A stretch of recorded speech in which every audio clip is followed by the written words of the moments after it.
हम एक साथ हेडसेट पहनकर एक दूसरे को गेम में इमेजिन करके देखते हैं, शायद इससे हम 2 प्लेयर मोड में आ जाएं। उन दोनों ने वैसा ही किया और वे दोनों एक साथ एक ही गेम में आ गए। वो गेम का लेवल 2 था। इस बार वो गेम उन्हें पुराने समय के इटली में ले आया था, जिससे वे दोनों ही वाकिफ थे। उनके सामने पुराने समय का एक चर्च था। वहीं उन्हें वो फॉलोवर बच्ची भी मिली जो हर बार उनके गेम में होती थी। वो बच्ची वहाँ सेब जमा कर रही थी। उस बच्ची ने जिन से कहा, मुझे याद है कि मैं गेम में हर बार मारी जाती हूँ और तुम मुझे कभी बचा नहीं पाती। इस बार तो तुम मुझे बचा लोगी ना? ये सुनकर जिन आश्चर्य में पड़ गई, क्योंकि वो बच्ची तो सिर्फ गेम की एक कैरेक्टर थी। फिर उसे हर बार की बातें कैसे याद हो सकती थी? हालांकि जिन और जैक के पास समय कम था, इसलिए उन्होंने इस बारे में ज्यादा नहीं सोचा और उस बच्ची से एक सेब लेकर चर्च में आ गए। उस चर्च में उनकी मुलाकात पोप ग्रेगरी से हुई, जो उस वक्त इटली के शासक थे। वहीं पर 2 प्लेयर और मौजूद थे जो जिन और जैक की तरह ही उस गेम को खेल रहे थे। वे दोनों पहले ही पोप के आगे सूरज की चाल को समझने की अपनी थ्योरीज पेश कर चुके थे। इतने में ही जिन ने पोप को अपनी थ्योरी बतानी शुरू की। जिन ने बताया, मैंने देखा है कि इस दुनिया में सूरज का आकार कभी एक समान नहीं होता। यहाँ सूरज कभी बहुत ज्यादा दूर चला जाता है तो कभी बहुत ज्यादा पास आ जाता है। और तो और मैंने आसमान में सूरज के अलावा 2 और ऐसे स्टार्स देखे हैं जिनकी चमक नॉर्मल स्टार से कहीं ज्यादा है। इन सब चीजों से मैं इस नतीजे पर पहुंची हूँ कि ये प्लेनेट एक नहीं बल्कि 3 सूरज से घिरा हुआ है। जब ये प्लेनेट उन 3 सूरज में से किसी एक सूरज का चक्कर लगा रहा होता है, तब इस प्लेनेट पर मौसम स्टेबल रहता है और इसे ही हम स्टेबल एरा कहते हैं। लेकिन अगर इस प्लेनेट को उन तीनों में से किसी भी दूसरे सूरज की ग्रेविटी अपनी ओर खींच लेती है और वो प्लेनेट तीनों सूरज की ग्रेविटेशनल फील्ड का चक्कर लगाता रह जाता है, तब मौसम में गड़बड़ियां होने लगती है और यहाँ केओटिक एरा शुरू हो जाता है। कुछ समय बाद फिर से किसी सूरज की ग्रेविटी उस प्लेनेट को अपनी ओर खींच लेती है और वो प्लेनेट फिर से उस एक सूरज का चक्कर लगाने लगता है, जिससे फिर से स्टेबल एरा आ जाता है। हालांकि जिन की ये थ्योरी बिल्कुल सही थी, लेकिन ये थ्योरी पोप की समझ से परे थी। इसलिए पोप ने जिन और जैक की जगह बाकी 2 प्लेयर्स की थ्योरी को ही सही माना और जिन की थ्योरी को गलत बताकर उसे जिंदा जलाने का आदेश दे दिया। उसे सुनकर पोप के सिपाहियों ने जिन को पकड़ लिया, लेकिन तभी वो फॉलोवर बच्ची अपने घोड़े के साथ आग में जलती हुई वहां आ पहुंची। उसने बताया कि उनकी दुनिया में 3 सूरज निकल आए हैं, जिससे उनकी दुनिया आग में झुलसकर नष्ट हो रही है। उसके ये कहते ही वहां आग का सैलाब आया, जिसने फॉलोवर बच्ची के साथ साथ सारे लोगों को जलाकर राख कर दिया। लेकिन जिन और जैक जिंदा बच गए। इतने में ही तलवार लिए वो लड़की उनके पास आई और कहा, 3 सूरज से निकले आग में जलकर सिविलाइजेशन 157 भी खत्म हो गई, लेकिन तुम ये पता लगाने में कामयाब हो गए कि इस दुनिया के सोलर सिस्टम में 3 सूरज हैं, इसलिए तुम्हें गेम के लेवल 3 में भेजा जाता है। ये सुनकर जिन और जैक अगले लेवल में जाने के लिए तैयार हो गए। इसी दौरान उधर दूसरी ओर क्लेरेंस ने अपने बॉस वेड को वो गेमिंग हेडसेट दिखाते हुए उसे भी गेम के बारे में सब कुछ बताया। उस हेडसेट को देखकर वेड ने पूछा, इंजीनियर्स का इस हेडसेट के बारे में क्या कहना है? इस पर क्लेरेंस ने उसे बताया, इस गेमिंग हेडसेट की टेक्नोलॉजी समझना इंजीनियर्स के लिए भी मुश्किल है, लेकिन उन्हें इसमें कुछ खास कंपोनेंट्स का पता चला है। इस हेडसेट में एक रेटिनल स्कैनर है, एक ऑक्सीजन मीटर है और एक ब्रेन वेव सेंसर भी है, जो इस गेम को खेलने वाले का सारा बायोमेट्रिक डेटा कलेक्ट करता है। इससे ये बात पता चलती है कि जब भी कोई प्लेयर इस गेम को खेल रहा होता है, तो कोई और उस प्लेयर का सारा बायोमेट्रिक डेटा जमा कर रहा होता है। ये सुनकर वेड ने अनुमान लगाया कि शायद ये गेम किसी तरह का टेस्ट है, जिसके जरिए किसी खास मकसद के लिए दुनिया भर से इंटेलिजेंट लोगों को चुना जा रहा है। वेड और क्लेरेंस उस गेम के और तह तक जाने की कोशिश में लग गए। इसी दौरान उधर जिन अपना हेडसेट उतारकर गेम की दुनिया से बाहर आ गई। उस वक्त जिन का बॉयफ्रेंड राज उसके घर आया हुआ था। राज इंग्लैंड नेवी में एक बड़े ऑफिसर की पोस्ट पर था।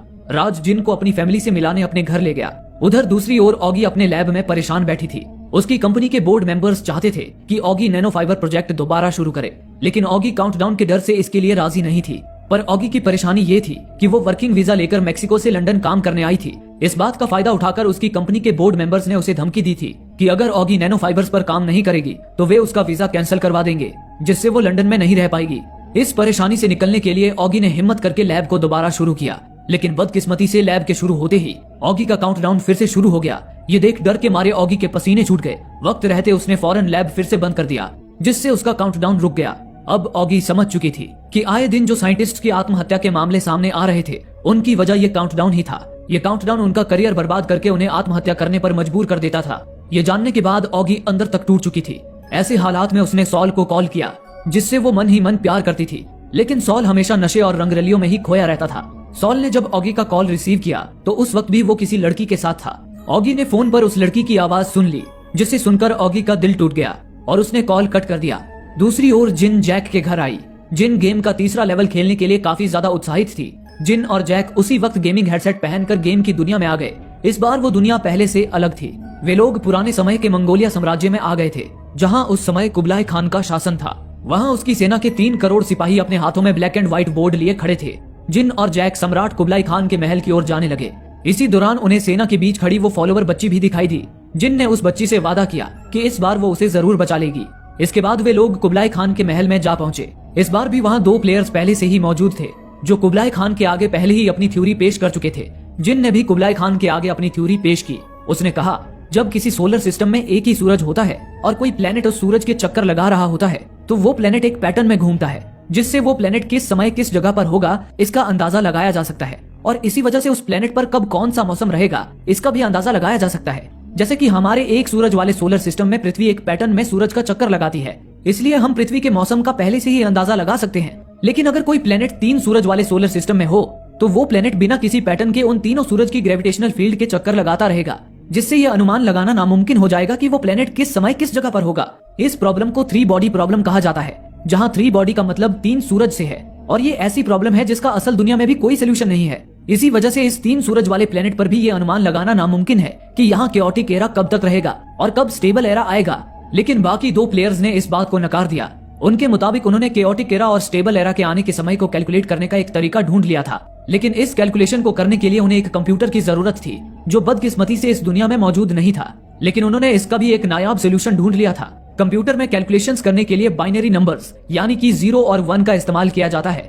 उन्होंने 3 करोड़ सैनिकों को एक पैटर्न में खड़ा करके उन सबके हाथ में एक एक ब्लैक एंड व्हाइट बोर्ड थमा दिए। ये ब्लैक एंड व्हाइट बोर्ड 0 और 1 को दर्शा रहे थे। उसे देख जिन और जैक को समझते देर नहीं लगी कि उन 2 प्लेयर्स ने उन सैनिकों से एक विशाल ह्यूमन कंप्यूटर का निर्माण किया था। उन दोनों प्लेयर्स ने अपने ह्यूमन कंप्यूटर का इस्तेमाल करके केओटिक एरा के खत्म होने और स्टेबल एरा के शुरू होने के समय को कैलकुलेट किया और कुबलाई खान को बताया कि अगला केओटिक एरा 3 दिनों बाद शुरू होगा और 8 महीनों तक चलेगा।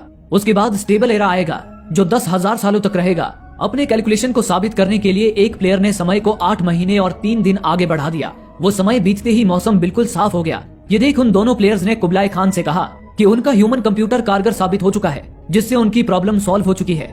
ये सुनकर जैक ने जिन से पूछा, क्या इन्होंने सचमुच 3 बॉडी प्रॉब्लम का सोल्यूशन ढूंढ निकाला है? इस पर जिन ने कहा, हमारी मॉडर्न साइंस में भी इस प्रॉब्लम का कोई सोल्यूशन नहीं है, इसलिए इनके कैलकुलेशन के सही होने का तो कोई सवाल ही पैदा नहीं होता। जिन और जैक की बातें सुनकर कुबलाई खान भड़क उठा और उन्हें खौलते पानी में उबाल कर मारने की सजा सुना दी। जिसके बाद कुबलाई खान के सैनिकों ने जिन और जैक को खौलते पानी में फेंक दिया।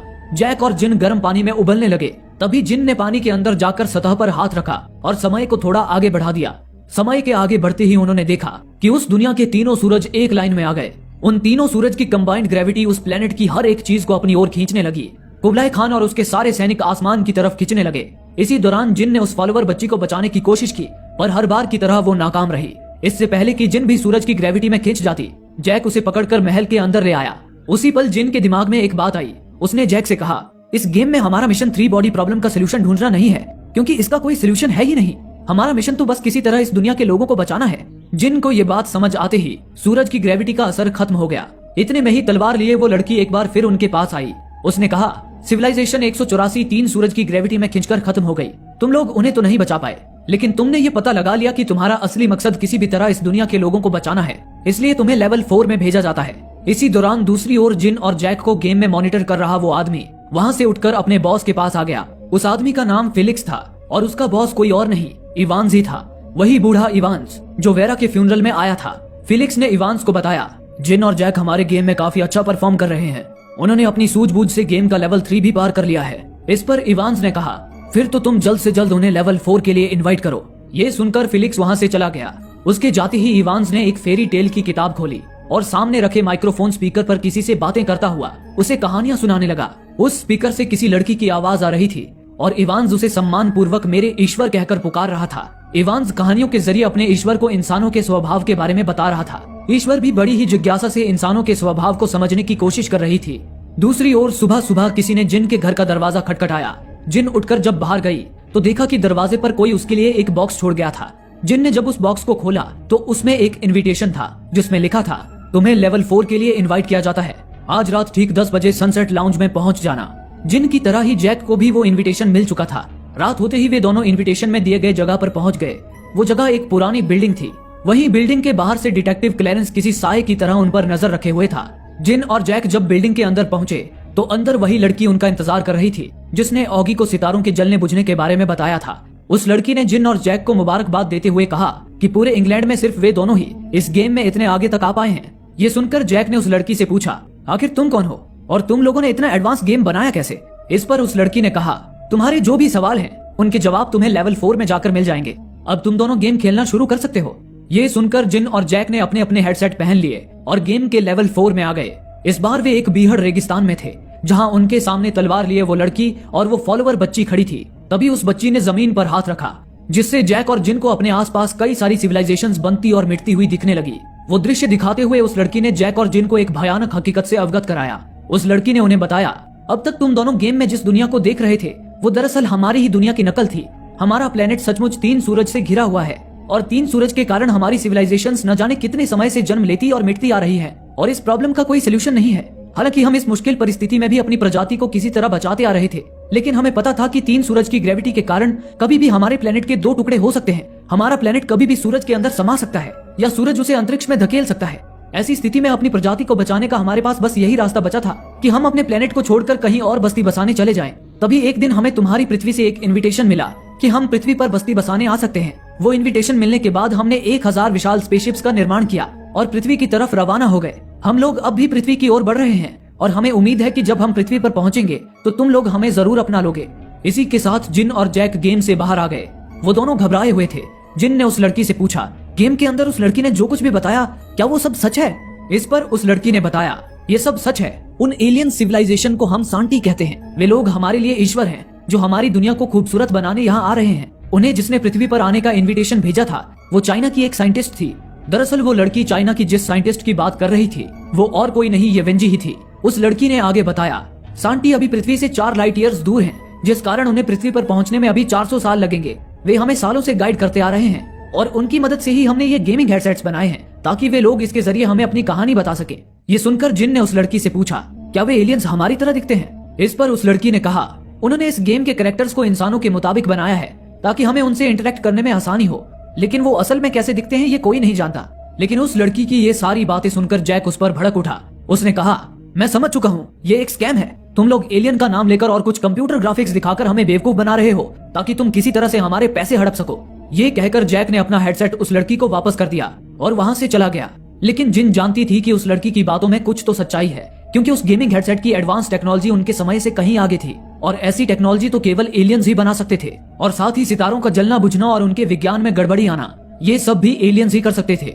इसलिए जिन इन सब के बारे में और जानने के लिए वहीं रुकी रही। इसके बाद उस लड़की ने जिन को एक और इनविटेशन दिया और बताया कि उनके ऑर्गेनाइजेशन की एक मीटिंग होने वाली है जिसमें वे लोग शामिल होंगे जिन्होंने जिन की तरह उस गेम के सारे लेवल को पार कर लिया है। वहां आकर जिन भी उनके ऑर्गेनाइजेशन से जुड़ सकती है। जिन ने उस लड़की से कहा कि वो मीटिंग में जरूर शामिल होगी। ये कहकर जिन वहां से चली गई। कुछ देर बाद जैक भी अपने घर पहुंच गया। वहीं डिटेक्टिव क्लैरेंस भी जैक के पीछे उसके घर तक पहुंच चुका था और दूरबीन से उस पर नजर रखे हुए था। तभी उधर जैक के फोन का सिग्नल चला गया। जैक सिग्नल की तलाश में जब ऊपर वाले कमरे में आया तभी अचानक उसने देखा कि वो लड़की उसका पहले से ही वहाँ इंतजार कर रही थी। अगले ही पल उस लड़की ने जैक की गर्दन पकड़ ली। हालांकि वो कमरा ट्रांसपेरेंट था, लेकिन आश्चर्यजनक रूप से क्लैरेंस को ना तो वो लड़की दिख रही थी और ना ही जैक। उस लड़की ने जैक से कहा, तुमने गेम छोड़कर अच्छा नहीं किया। ये कहकर उस लड़की ने जैक की गर्दन पर खंजर घुसा दिया, जिससे जैक ने तड़प तड़प कर वहीं दम तोड़ दिया। जैक को मारने के बाद वो लड़की वहाँ से जाने लगी। वहीं जैक के घर पर लगे सीसीटीवी कैमरे पर ये सारी घटना रिकॉर्ड हो रही थी, पर वो लड़की किसी जादू की तरह कैमरे से गायब हो गई। और इसी के साथ ये एपिसोड यही